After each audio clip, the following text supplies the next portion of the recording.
Everyone, मैं आशा करती हूँ आप सभी ठीक होंगे। मैं काजल धामी आप सभी का स्वागत करती हूँ। यदि आप लोगों ने 7 जुलाई को CTET पेपर 2 के एग्ज़ाम में अगर आपने अपेयर किया है तो ये वीडियो आप लोगों के लिए बहुत ज़्यादा इंपॉर्टेंट है।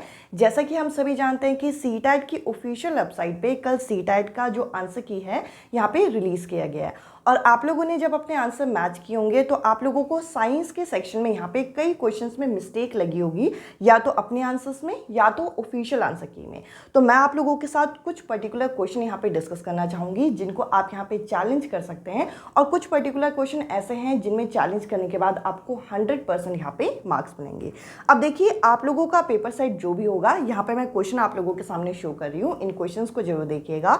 अब देखिए, सबसे पहला जो डाउटफुल क्वेश्चन यहाँ पे बन रहा है पहला नंबर का, वह है एक डाइवर्जेंट क्वेश्चंस जो होते हैं उससे रिलेटेड एक क्वेश्चन आया था साइंस की पैडागोजी के अंदर। क्वेश्चन कुछ इस तरीके से था कि the purpose of divergent question in science classroom. जो डाइवर्जेंट क्वेश्चन हम साइंस क्लासरूम में पूछते हैं उसका क्या उद्देश्य होता है, इसका क्या पर्पस है, यानी कि जो आपके अपसारी प्रश्न होते हैं। अब देखिए, इसके अंदर हम लोगों को यहाँ पे 6 अलग अलग पॉइंट दे रखे थे, जिसमें से अगर आप यहाँ पे रीड करते हैं तो बी नंबर पे बोल रखा है टू डिस्कर्न बिटवीन स्टूडेंट, यानी कि विद्यार्थियों के बीच में भेद करना।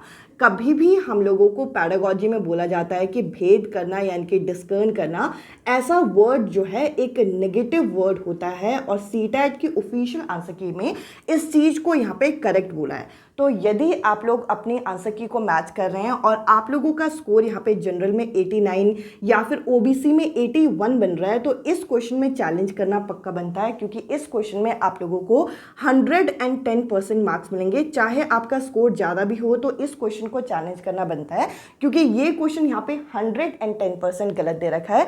अगर आप इसके ऑप्शंस में देखते हैं तो आपको एक ऑप्शन में आपको कुछ इस तरीके से ABDE दिखेगा, यानी कि इस तरीके से पैटर्न दे रखे हैं, और ऐसे 3 ऑप्शन दिखेंगे जिसमें B दे रखा है, यानी कि B जो ये भेद करने वाली चीज़ है इसको तो हम कंसिडर ही नहीं करना चाहिए, जबकि CTET की ऑफिशियल जो आंसर की है उसमें इस ऑप्शन को कंसिडर किया है। तो B वाले ऑप्शन को कंसिडर ना करके हम उस ऑप्शन में जाएंगे जिसमें B नहीं दे रखा है, यानी कि A, C, E और F जो है इसका करेक्ट होना चाहिए।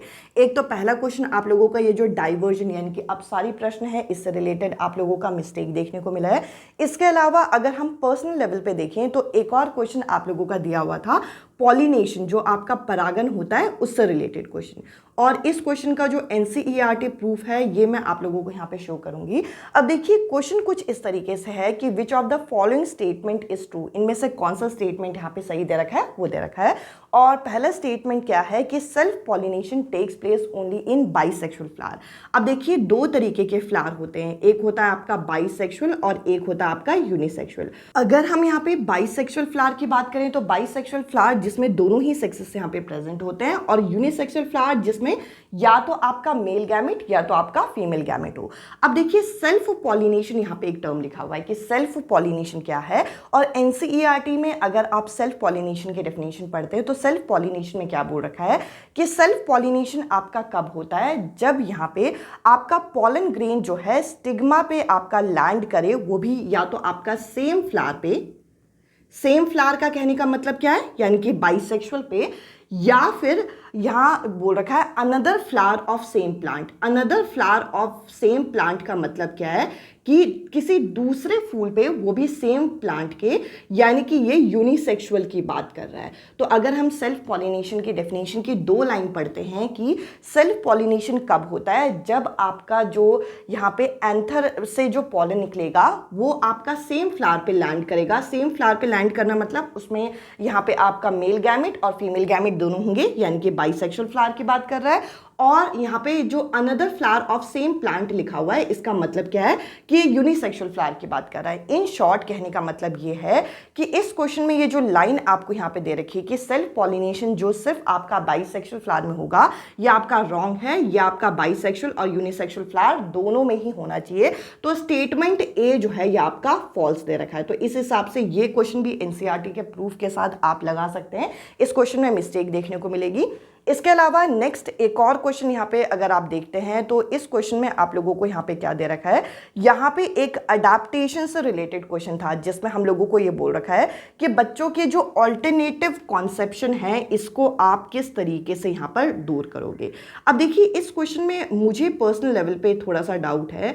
अगर आप इस क्वेश्चन के ऑप्शंस को पढ़ते हो तो यहाँ पे बोल रखा है ऑल्टरनेटिव कॉन्सेप्शन को आप ड्राइंग से दूर करोगे। देखिए ड्राइंग से तो कोई कॉन्सेप्शन दूर होते नहीं है, तो जिन ऑप्शन में आपका ड्राइंग है वो यहाँ पे करेक्ट नहीं होना चाहिए। इनफैक्ट एक ऑप्शन जिसमें आपको यहाँ पे दे रखा है पोर्टफोलियो। अब देखिए पोर्टफोलियो में बच्चे का सिस्टमैटिक रिकॉर्ड होता है जिससे आपको बच्चे के पैटर्न का पता चलता है, लर्निंग पैटर्न का पता चलता है। इनफैक्ट उसके बाद आप ग्रुप डिस्कशन करा सकते हो। ग्रुप डिस्कशन से क्या होगा, यहाँ पे सामूहिक परिचर्चा से आपको पता चलेगा कि बच्चे के मन के अंदर क्या चीज चल रही है।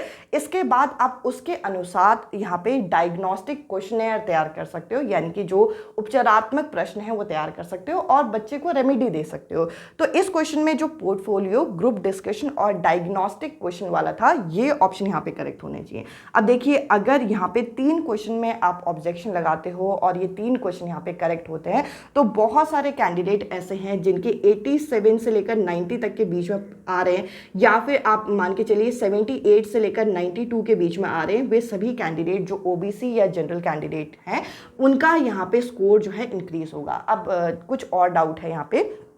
एक और क्वेश्चन यहाँ पे अगर आप देखेंगे, अभी मैं इस एक और क्वेश्चन से यहाँ पे मैं सेटिस्फाई नहीं हूँ। ये जो कंडक्शन ऑफ हीट वाला क्वेश्चन था इसका एक ऑप्शन करेक्ट बोला गया है, ये ऑप्शन कि conduction does not takes place in gases जो है, इस ऑप्शन को यहाँ पे नॉट ट्रू बोला गया है। तो इस ऑप्शन से भी मैं थोड़ा यहाँ पे एक तरीके से सेटिस्फाई नहीं हूँ। इस क्वेश्चन को भी आप जरूर देखिएगा। अब सबसे मेन डाउट है आंसर की चैलेंज करने का, कि जो कैंडिडेट चैलेंज करेगा क्या सिर्फ उसको मार्क्स मिलेंगे? ऐसा नहीं है, इसमें सबको मार्क्स मिलते हैं।